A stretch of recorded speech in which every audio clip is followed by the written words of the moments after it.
Good afternoon, ladies and gentlemen. You are welcome to the Complaints and Redress Mechanism panel session this afternoon. I'm your moderator and my name is Aituaz Kola-Oladejo. Just to observe some housekeeping rules before we start. Please put your devices on mute. This session is being recorded and will be aired on AIR's website. A question and comments will be taken at the end of the session. With me in the room today are Uche Uzoebo from SANEF, Oluwatosin Obadimu from the Nigerian Interbank Settlement Systems NIPS, and also Juliet Ongwae is a senior SocTech specialist at the Cambridge Alliance. Today we'll be discussing a very important topic, and I am actually passionate about this topic because I've been a victim of fraud. In 2014, I went on a study mission, with some stakeholders in the ecosystem. And my financial services provider didn't tell me that I have a default account. And it's a time in Nigeria where transactions can be done with your Naira card. So you can use the Naira card and spend outside the country. It's not like that today. You have to travel with a domiciliary card, right? An account denominated in foreign currency. And so when we got to Portugal, at the airport, I couldn't use my card. I was already stranded. And I was wondering, I have money in my account. Why can't I use my card? And then luckily, I traveled with some colleagues from my office. And then we got to the hotel room. We tried again. It didn't work. So my colleague offered to pay for at least 2 days. And then one of us said, give me your card. Let me check what is wrong with it. At the time, he was working with card services in a bank, in a commercial bank. He went for a while, came back with the card and said, there's nothing wrong with your card. But the card was still not working. So what I did was to call the bank. I know at times it takes a long time to get to get them on the phone. And I was calling continuously. Eventually, I got through to them and they said to me, there's no money in the account. I said, no. My account was credited before I traveled. Then they checked, your default account is savings. Move money from your current account to your savings account. I did that, I was fine, thankfully. When I returned to Nigeria, I started receiving debit alerts in euros, my savings account. And so I called the bank. I said, I'm receiving debit alerts. Why am I receiving debit alerts? What's going on? And the first thing they said, okay, let's block the card. And I'll tell you, today I still think about it. I don't think it was properly addressed, as it were. And they said they blocked the card and they said, okay, they'll go through a chargeback process and come back to me. And then they said that my card was used on some e-commerce sites. I said to them, if you know your customer very well, I don't do e-commerce transactions. In 2014, e-commerce was even at the fancy level in Nigeria. So there was no how I was doing e-commerce transaction. Well, unfortunately, I lost the money. And that's what we're discussing today. A lot of customers have lost money. One of the problems is that they don't even know where to report fraud, especially people in the rural centers, in rural areas. Where can you report fraud? If you become a fraud victim or there's a consumer dispute, where do you report it? And also there's this trust deficit in the ecosystem. If we cast our mind back not too long ago, there was a cash crunch in Nigeria during the redenomination of the Naira. And a lot of people were stranded, could not access their accounts. It was really a bad experience. Some people moved away from commercial banks to mobile money operators. Some people don't even touch financial transactions. A lot of recoveries have still not been done. And I believe that we have to do a lot to address this challenge. In this room with me, these panelists are drawn from fields of expertise. Juliet has done quite a lot in supervisory technology and should be bringing her expertise to the fore. Oluwatosin handles the projects at NIPS and has collaborated with several industry stakeholders. The work at NIPS also, so I know the level of collaboration at NIPS. Uche Uzoebo works with SANEF, and SANEF has done tremendously well. Today, you have about 1.5 million POSs, and that means 1.5 million livelihoods created because they earn an income from that. But a whole lot still needs to be done in our ecosystem. It has been projected that by 2030, sub-Saharan Africa Digital financial transactions will hit about $600 million that we have to bring our game on. We want to achieve 95% financial inclusion, I think, by next year. But how do we get there if the trust deficit still exists in the ecosystem? So today, this panel will be looking at the regulatory gaps that exist today in addressing this process inefficiency, in addressing fraud. We'll be looking at the regulatory environment. We'll be looking also at the legal redress system.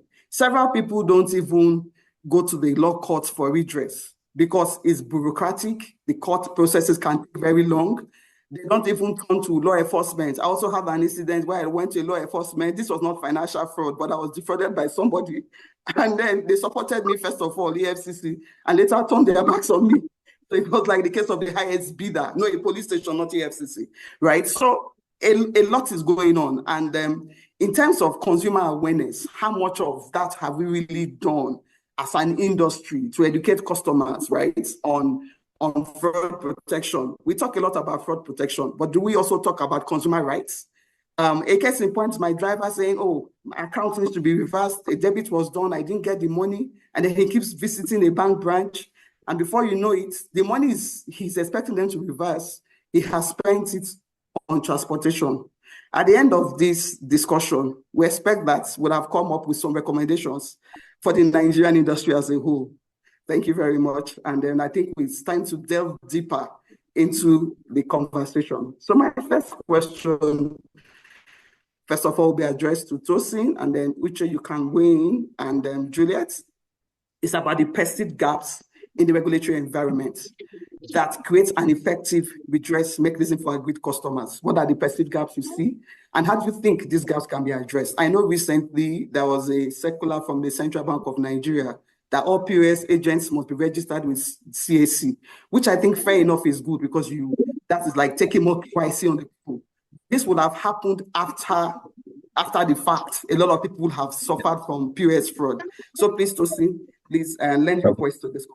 Thank you. Yeah, good afternoon, everybody. Madam, I think you have just done justice to the whole topic, trust me. Without your snippet, what the best, what other ways can you learn? Like I always tell people, it's always good to learn from people's experience than to experience it yourself. Now, even before I go into the details of what are those things that we have seen, areas that we believe we can improve on, I just want to show out some data that we believe, can give more insight into what we're talking about today. Okay, for example, in 2024 alone, right now we have financial institutions in Nigeria have regulatory obligation to actually report fraud, right? Electronic fraud, any type of fraud, right? Right. So we have a fraud reporting portal where financial institutions log on to and report this portal. Now, for 2024 alone, the number of cases that have been reported on that portal is close to 54,000 reported cases. And out of these cases, a lot of these cases were due to social engineering, after which we have card theft, right? Now, just to give you an insight, now we're talking about not so many people, not so many people actually reporting the fraud cases, right? Now, just imagine what redress we're talking about. Just imagine what financial institutions or customers are actually grappling with, Just imagine number of cases, number of complaints that did not go to the financial institution, not to talk of how many of them, a lot of our consumers are suffering from. Now, to talk about what are those areas, what are those gaps that we have seen? Like you rightly said, we've seen instances where we have prolonged, dispute processes, right? Most of the times, people just look at it and say, I was talking to my colleagues this afternoon and we're like, okay, what are those areas that we can improve more? For example, somebody, says, somebody debited me, 5,000 from my account, right? And I need my money back. But however, because of the period it takes for you to get that, in as much as we have regulation that backs that, for example, if it's a card transaction, you must within 72 hours or thereabouts return, right? Even if it's a failed transaction, you're supposed to return instantly, right? But however, we know that system happens, right? Meaning that sometimes we have glitches and all that. Now, the CBN has given so many regulations around this, and unfortunately, because of the complexity of how to get this money back, people tend to leave those monies and say, I beg, it's not 5,000, and they move on, right? Now, you also said something about the bureaucratic hurdles that people face, especially for those coming from the rural areas. Let's say, you need to go to this branch, you need to do this and all that, right? So sometimes it's just about the hurdles. Consumers are going through a lot, like we're discussing last week. Part of what reason why people just how will I want to, for example, most times when they say fraud has happened to me, they say go to the court, right? Now, the money in which, imagine that I lost 50,000 and you go to court and they tell you that to get a court order is 100,000. What do you think I'm going to do? I would just leave the money, and allow the money to, just go to the, highest bidder and all that. So these things happen. These are the gaps. In as well, we have a lot more of these gaps, but I will just leave it there, for maybe Uche to talk more about those things that she has seen from our own corner. Yeah, thank you so much, Aituaz and Tosin. In fact, I think I've also been a victim of one, and I can relate to some of those things. And we have this thing about, why should I bother? It's just 5,000 naira, and I'm going to spend more than that. But the truth is that we have, these are some gaps, because you start by ask ourselves, how can the regulators protect the consumer? Because at the end of the day, it's consumer. This can be attributed to lack of comprehensive consumer protection framework, because when we don't have that, if we don't have it, then people won't believe in whatever system that is there. So they'll keep leaving those monies. And those monies are accumulating in some bank account or somewhere, and it keeps happening. So because many regulatory frameworks, they do not comprehensively address the rights of the financial service consumers. That's you and I, because we're one. So leaving consumers vulnerable to the inadequate redress mechanism. But one of the things I said to myself when we're talking about this is that the regulators, we can work with them and also introduce a robust Consumer Protection Act, specifically tailored for financial services. We don't have that. If we have that in place, this will also solve some of this problem. It will provide clear rights, obligation, and escalation process for grievance. So even that 5,000 naira, because you know what to do, even also carrying along the law enforcement personnel, carrying everyone along, and everyone understands their role. I think that will also, help in addressing this. Another thing is that there's also limited awareness among consumers.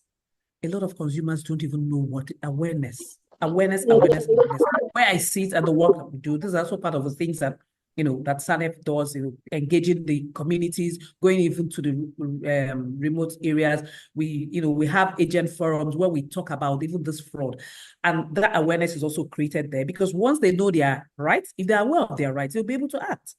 So if we launch like nationwide financial literacy, yes, we've been doing that, but if we have also collaborations with other organizations and institutions, this will also solve the problem. Also, even when we have a process in place, there's also slow resolution process. It takes forever. Imagine that mama in that community, you're talking about 5,000 naira. That is the only thing that she has in her account. Next time you're telling her that you want to bring her into the financial services, because she'll tell you, I don't believe in that, because it has taken her almost maybe 6 months to get back just 5,000 naira. So there's also slow resolution process. And if we can also fast track that, introduce clear timelines, there'll be complaint resolution. We include even penalties, because some of these organizations and bodies, we need to start penalizing them. And also, even with a penalty, we also have to introduce where people fail to even pay the penalty. So if we have these things in place and we follow through the timelines, I don't think anybody, would want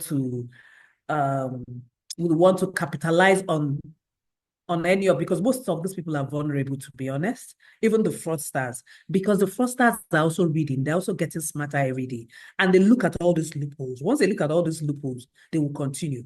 If we have weak enforcement penalties, then even the processes we put in place will not make any meaning to them.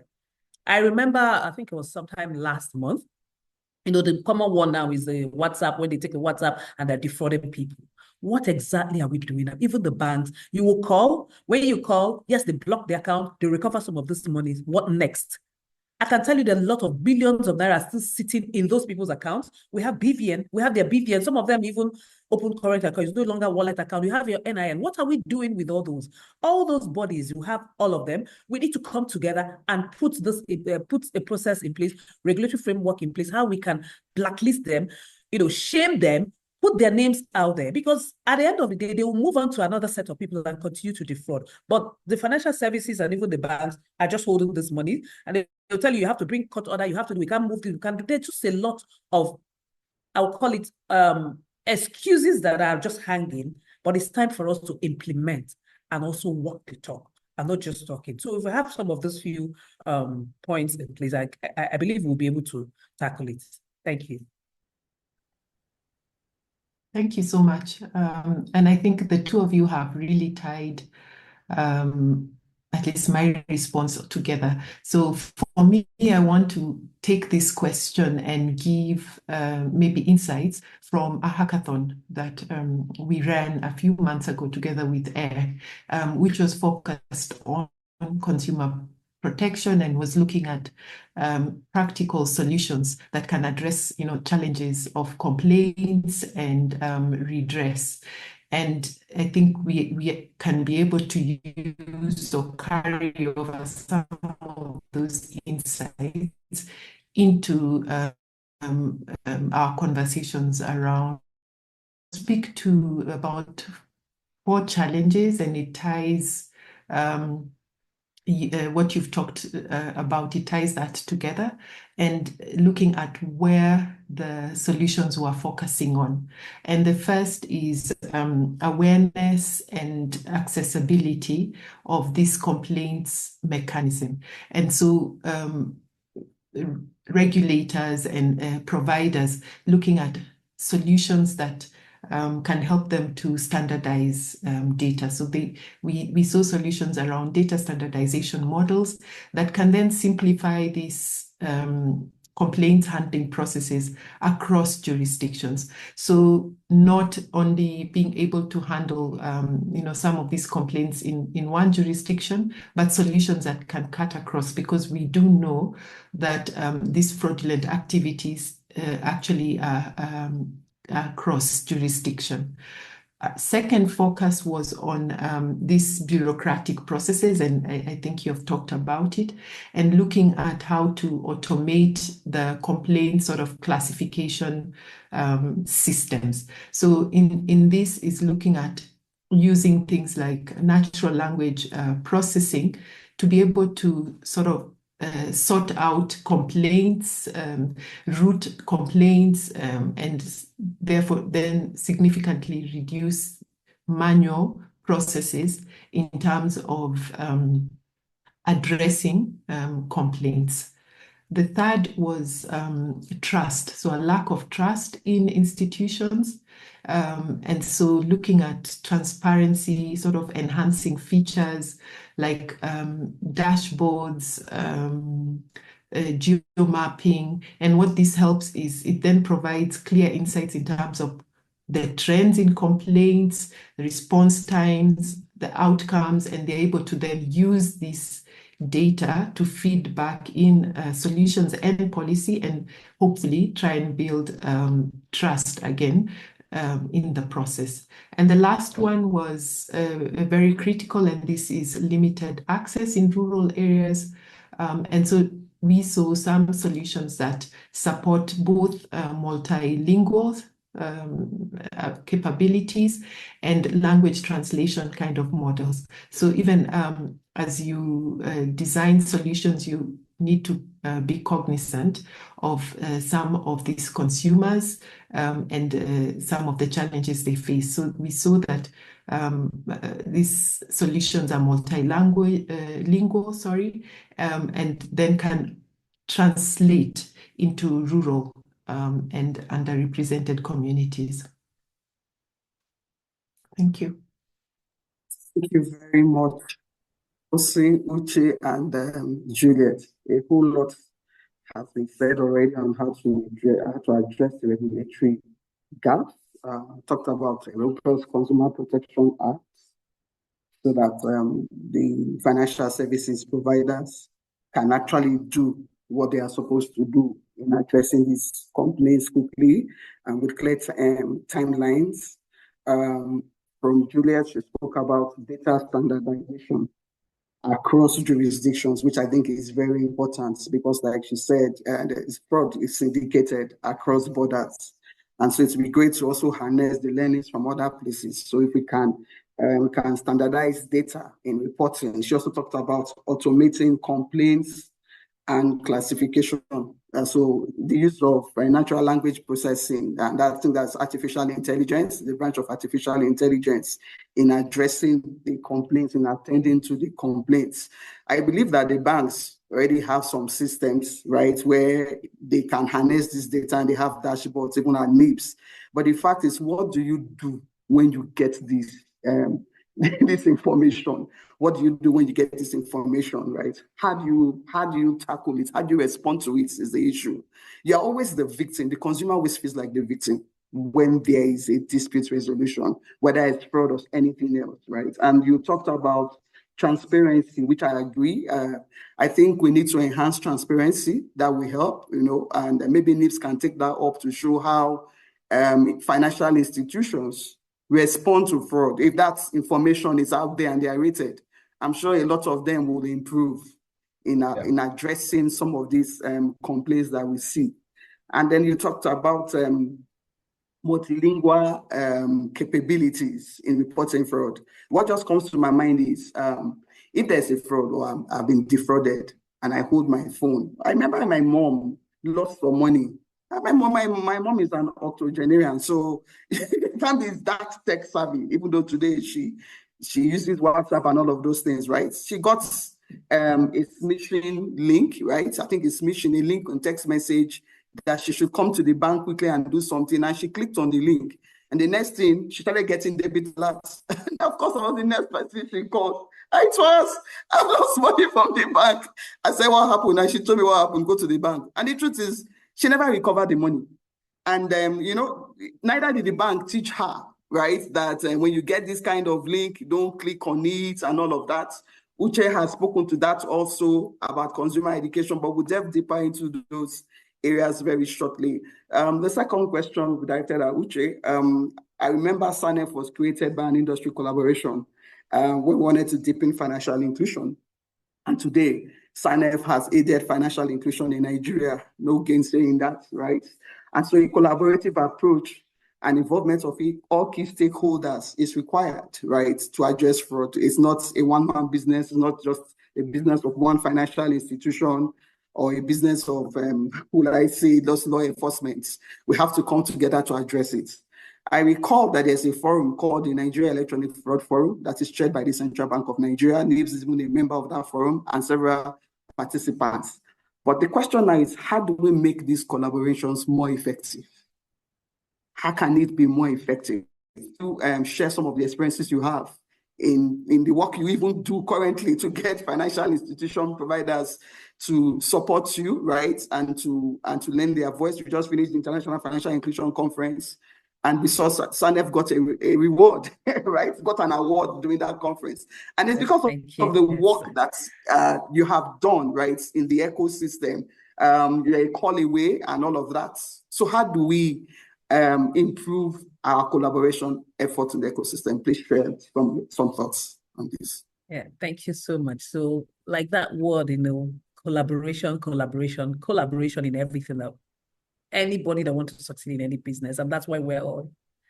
So we can't take away that collaboration between the operators and regulators. It's very essential in creating a resilient fintech ecosystem that will reduce the fraud rates, build consumer trust, and also foster sustainable growth in the fintech industry. Whilst I know that Tosin is here, I know there's a centralized fraud response framework involving stakeholders, with predefined rules, but I believe that we can enhance that, implement real-time fraud alert systems across the ecosystem. If we do that, like enhancing what is already there, and that could stop some fraudulent activities before they even escalate. when we have the real-time alert systems in place. Then also collaborative incident response.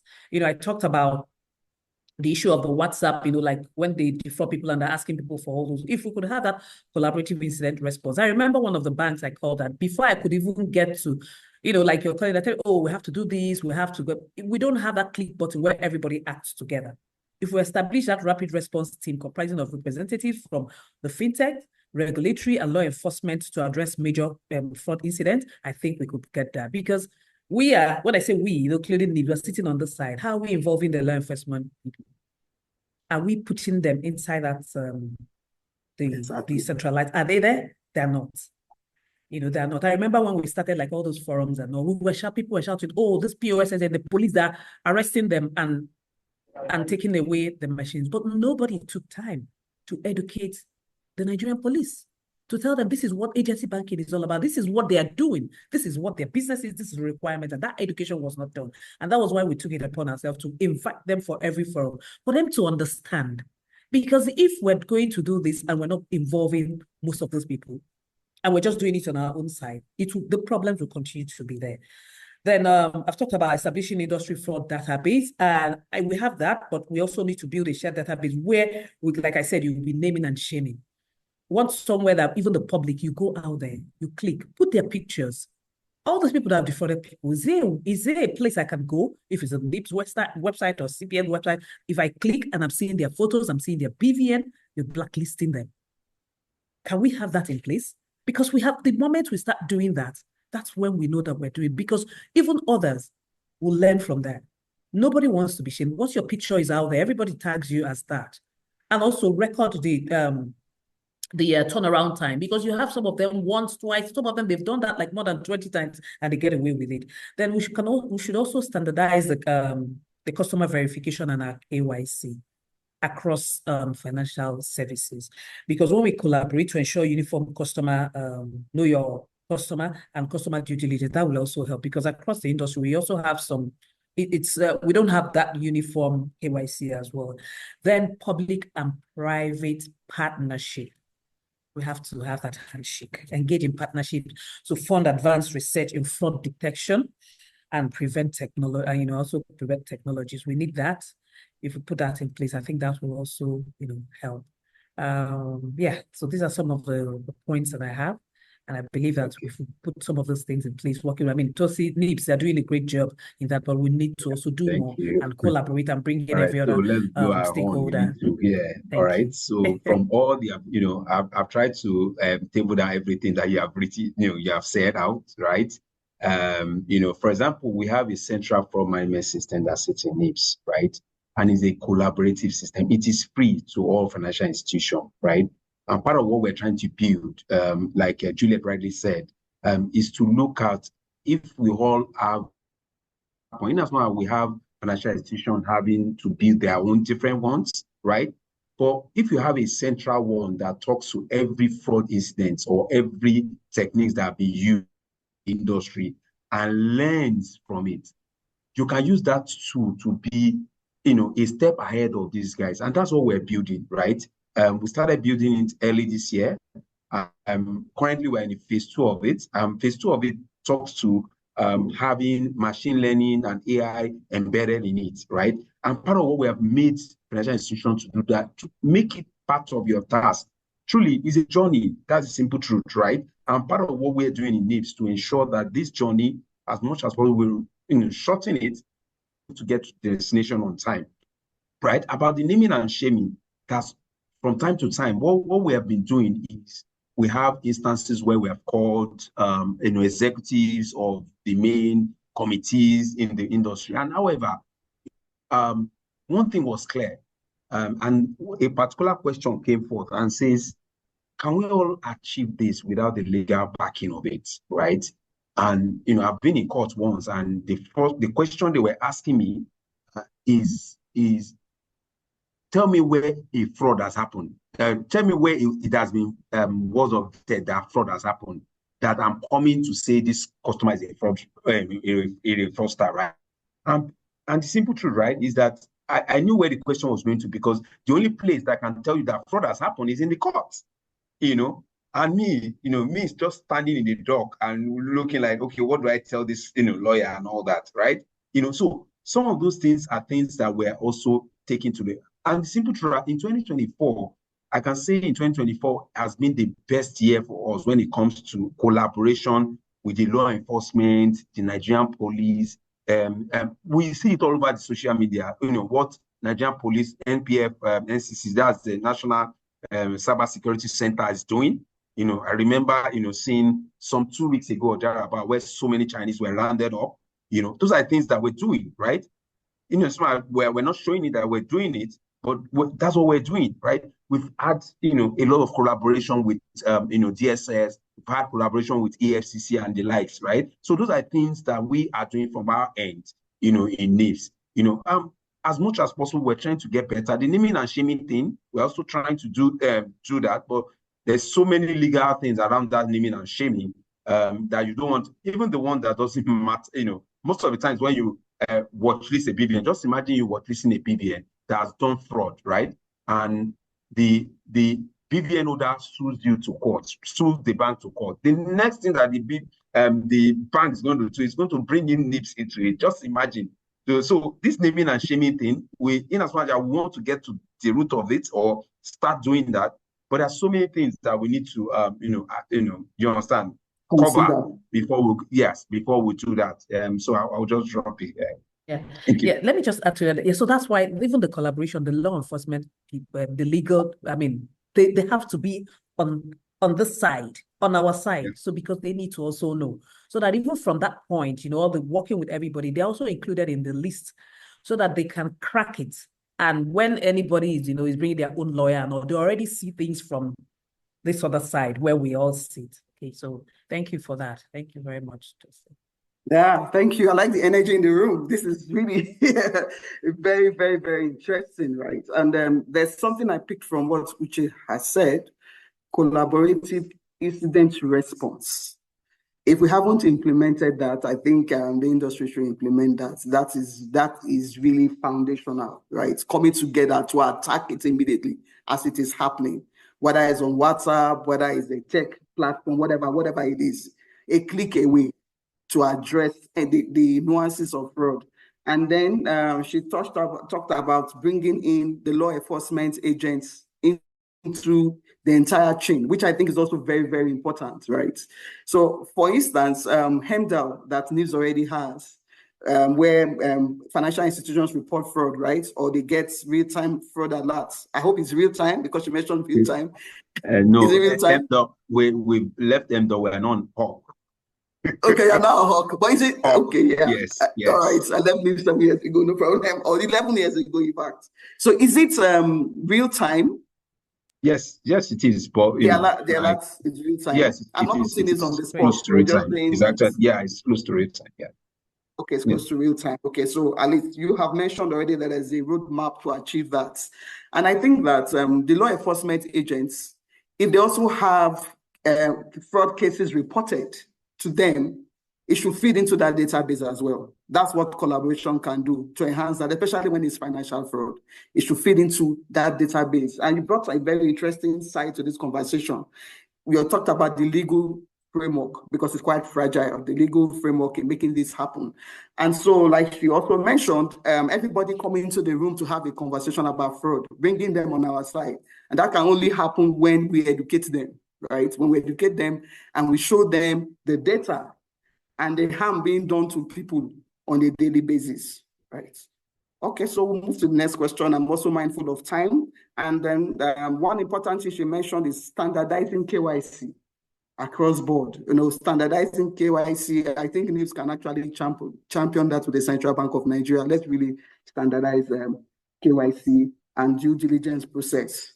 That removes some loopholes that are exploited by these fraudsters if it's actually standardized.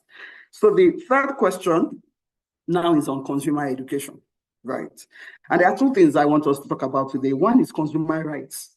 Anytime I hear the regulators talk about consumer protection, they're about consumer protecting financial information, which is good. protect your financial information. And for me to protect my financial information, you need to educate me, right? And the education needs to continue. But how do we make that inclusive? So you have those who are not tech savvy. You have those who are not literate, right? Those who don't even understand, they can't speak English, but they bank with you. At least you trade with their money. How do you make it inclusive? For the senior citizens that always get assisted at a customer touch points, like ATM locations or POS, and their information is compromised in a certain way. How do you protect those customers? What can the regulator do? So for instance, if I sign up on another device on Gmail will send me an alert immediately. I don't think the bank, I don't know, but this is just to provide solutions, right?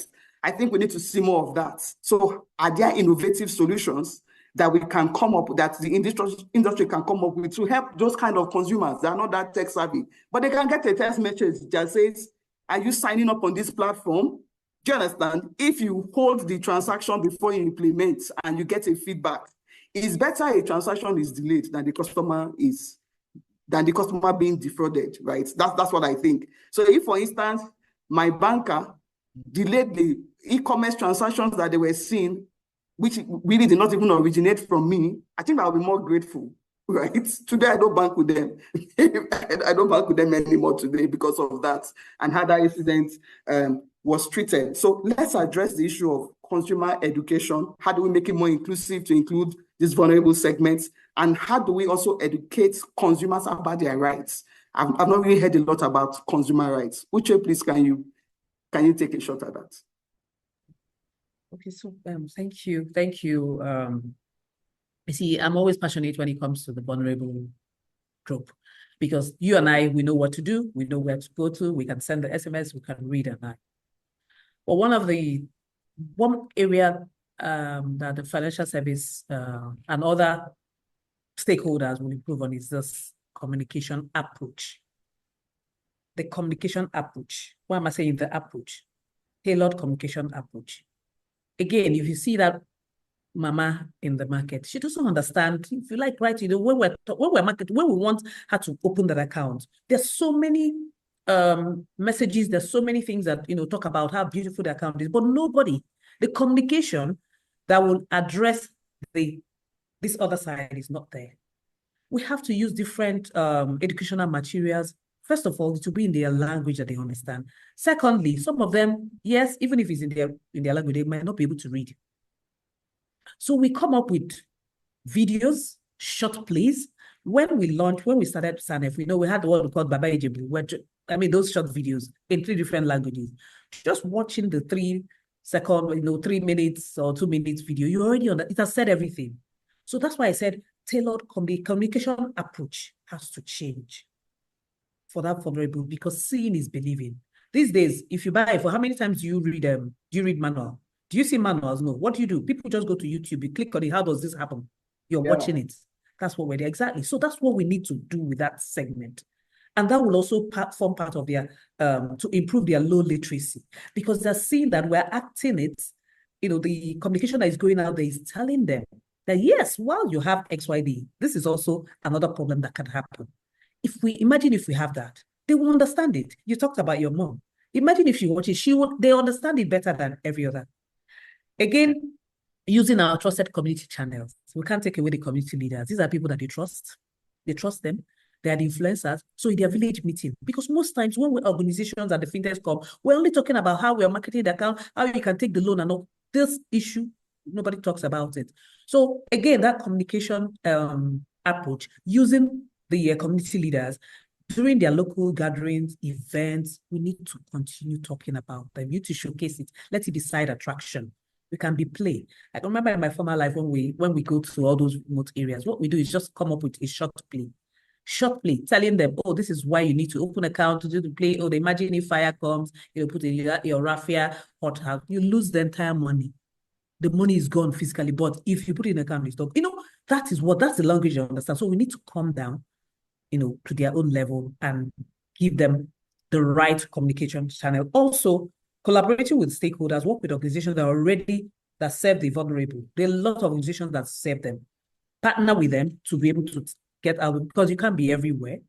You can't be everywhere. So we need to partner with them to reach those the remote underserved areas, and also include fraud awareness into school curriculum, starting from school. How many today, if we ask, we talk about World Savings Day. It's just World Savings Day. In that World Savings Day program that we go to schools and all, do we talk about fraud? I can tell you here that even if we talk about maybe it's just 2%, we need to start now, because we have the youth, we have youth account, we need to start now, to start including all those material in, when they are young. We tell them, because it will happen. People go to school, they are masters and all these fraudsters are not just one roadside. So you can agree with me. As you're coming up, we are coming up with all sorts of methods. So we need to start imbibing that from schools, and put it in their curriculum. Then constant reminders. Let it be the way. How many you get a promotional SMS every now and then? How many? If you get 10 out of that 10, how many do you get on fraud? Who can answer that? How many? Get on and fraud. How do we? Because we don't. How many do you? Have you ever? How many do you get on fraud? Like, oh, this is you. We don't. Everybody's just channeling on how to sell the product, but we also forget to address that part that would even change the game for us. So it's about having the right communication approach, putting it in the faces of the people out there, continue our education with them, using videos, using plays in their various languages, community leaders, the kings, the people, even in churches and all. Yes, even when you come to church, they'll tell you pay them, but do we also talk about it, that they can defraud you? So again, that communication and awareness is very, very important. So I think I've been able to, pull out some points that I have. Thank you. Thank you, Uche. So we'd like to hear from Juliet, from the work you've done. No, consumer education and protection is very key to what you do currently, and what you even with think about Kenya. Yes, consumer protection actually is the leading sort of supervisory areas that SUPTEC is targeting. So of course, it's a critical concern for supervisors or for regulators. And we've been seeing and working on a lot of solutions, especially chatbots. And chatbots are a great tool for consumer education. So they are not just to collect the complaints, but can also be leveraged to then educate our consumers. And why they're a great tool is that they can be used across different channels. So you can have chatbots on SMS, WhatsApp, and low data platforms. And so it cuts across, especially the kind of demographics that we have in our region. Second, you can simplify messaging within the chatbot. So we are seeing the use of technology such as natural language processing, being able to simplify financial terms, being able to explain fraud risks in a relatable or a language that they then can understand. You can also do scenario-based sort of learning. So you're able to program the chatbots in a way that then it simulates real life experiences or real life scenarios. So you can have a fake SMS alert or phishing, and then it guides these consumers in the way to recognize and avoid some of these frauds. So already by using the tool, a chatbot tool, you're able to educate consumers using whatever channel or phone that they have. Second is the data that we collect. You see that typically it is just to address the complaints, but we need to go a step further and use this same data to start identifying fraud patterns so that we are proactive. So using this data to sort of, because we have a lot of historical complaints data, so how then can we identify recurring fraud patterns and use that as part of our messaging to customers, because now we can sort of anticipate what are some of these frauds in the market.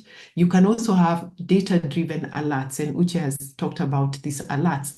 So you can send proactive alerts to consumers especially on trending scams and looking at some specific transaction types that are popular with the fraudsters, you can then proactively be able to send out those kind of alerts. This data needs to also trickle back into policy. When we are looking at designing education campaigns, can we look at this data then that we are collecting, if it's through chatbots or whatever other means? This should then inform our education campaigns, looking at what areas, for example, are there specific areas that are reported in terms of fraud? Another good thing with the chatbot is you're able to build a knowledge base. So based on questions that you're getting, you're able to develop an FAQ. So from that FAQ already it can inform you where are some of our consumers struggling, because they keep on coming to ask these kind of questions, maybe on PIN or identifying a fake SMS and things like that, and then use that to feed back into your education material. Thank you very much, Dr. Juliet. That was very, very insightful as well. Let me just try and cap some of the things that have been said so far. So Uche spoke about a tailored approach for the vulnerable segments of the population, right? And she talked about using trusted community channels, which I agree with, because even before they open accounts, we go to those trusted community channels that encourage them to open those accounts. So education on fraud, consumer protection can also be done through those channels. And then she also spoke about working with organizations that serve the vulnerable.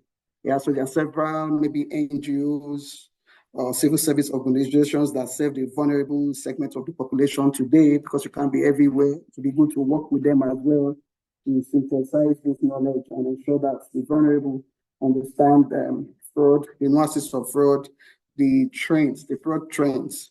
And then she mentioned building fraud awareness into the school curriculum. And I'm sure you're speaking about secondary school, right? Building into their curriculum. So, because many of them are also becoming financially literate and are opening accounts as well. So it's be good for them to understand fraud and how to protect their accounts. And then Juliet brought in another dimension also from what they have done at SubTech. SubTech is supervisory technology, chatbots for consumer education. If you have ever used ChatGPT, you know that ChatGPT is like a resource database, and there's a lot you can harness. You can ask a question, it gives you feedback and all of that. And as long as the chatbots are in the languages of the consumers, right, then it will make a lot of sense, right? Especially if they are not literate. I can't be asking a chatbot in English when I speak Yoruba or I use Yoruba, but they are voice bots too, right? So it still building, it still speaks to what she's saying. And the part I liked was that you can use low data platforms, SMS, WhatsApp. You can do scenario-based learning, which I feel is also very important. Okay, if this happens, this is what to do. If you get this, this is how you respond. If you get this kind of link, this is how you respond. Even on ChatGPT alone, she's not speaking about ChatGPT, but I'm just using it as an example because that is one, at least, AI bot that we know that a lot of people use, right? Over 200 million people use it today. They even have videos now. You can put videos and all of that. So that's all for SMS, WhatsApp, low data platforms, and it can be scenario based. And I agree absolutely.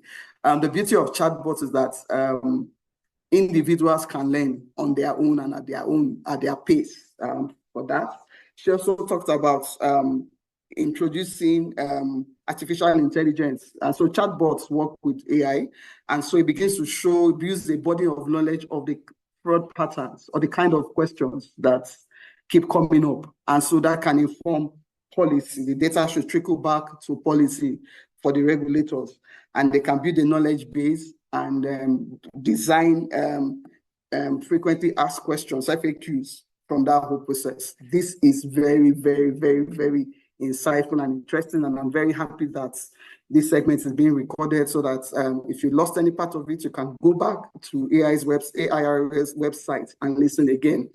We're not doing so well on time, so I will skip one question, but I'll go to the last question, but we'll tie it into it, the question on the legal system. But let's talk about law enforcement agents. So law enforcement agents like EFCC and the Federal Competition and Consumer Protection Commission, right, they interface with victims of crime.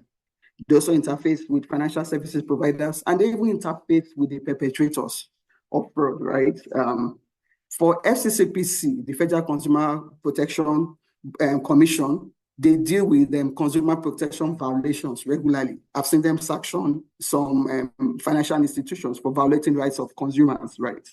Now, how can the industry, right, and the key stakeholders harness these experiences? Because this body of knowledge is in silos, right? If it's not brought to the fore, you don't know what's going on there. So how can we harness these experiences to create a community of practice that will shape a collective, prompt, and positive response to curb financial fraud? I'd like Juliet to lead on this because I know your work entails some of this. Please go ahead.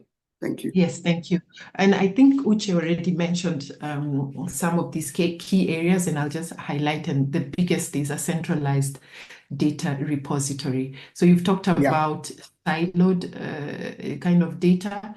So establishing this sort of secure platform where law enforcement agencies, financial institutions, regulators can share some kind of anonymized data, fraud cases, on complaints, trends, enforcement actions, that then is accessible to all, I think is a good place to start. And this then would speak to cross-sector sort of collaboration, and there are tools that can help with that.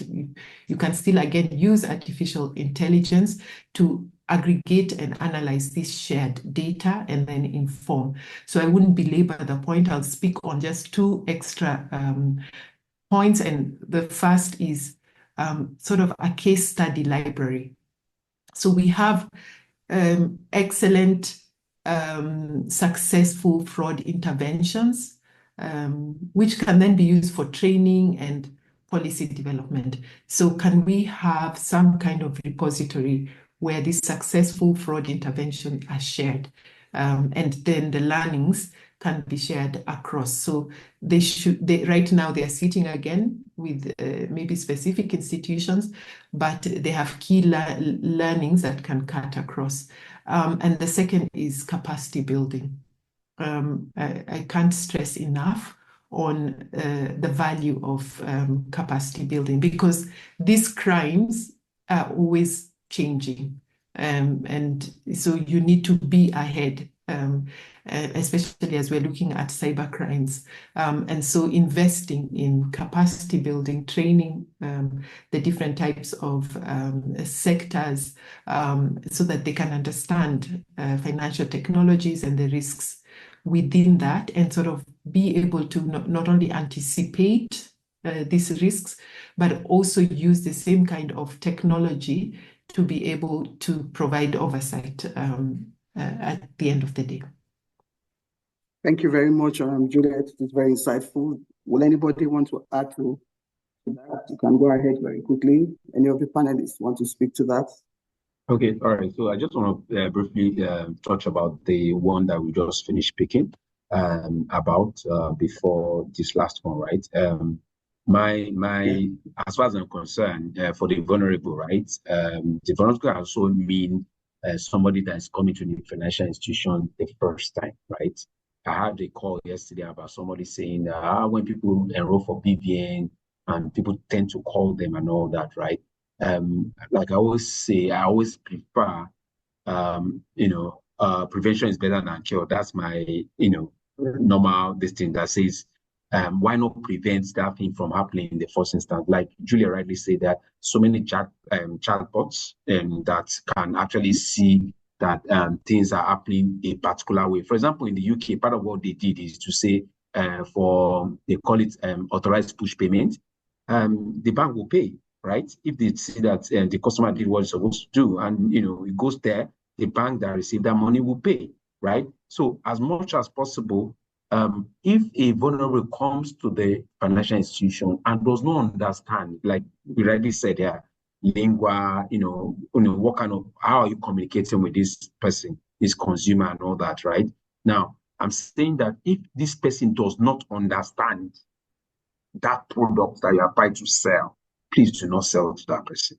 That's what I think we part of what we can do, because it doesn't even understand how I have come to your bank to pay money into an account, and you gave me something that is called a card, a plastic, and a number that will call out to somebody on the phone. I will move money after my account. It doesn't understand it.